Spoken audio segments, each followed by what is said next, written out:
చచ్చిపోతున్నారు జనము, జ్వరాలు వచ్చిపోతున్నారు, పడిపోతున్నారు, జ్వరాలు వస్తున్నాయి.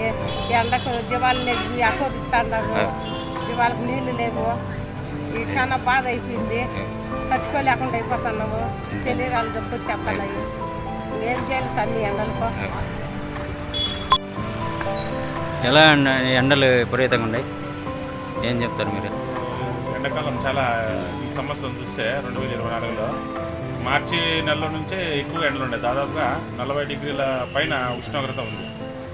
అదేవిధంగా ఇప్పుడు చూస్తే పొద్దున్నే 7-8 గంటల నుంచి ఎక్కువగా సెల్సియస్లో ఉష్ణోగ్రత ఎక్కువగా ఉంది.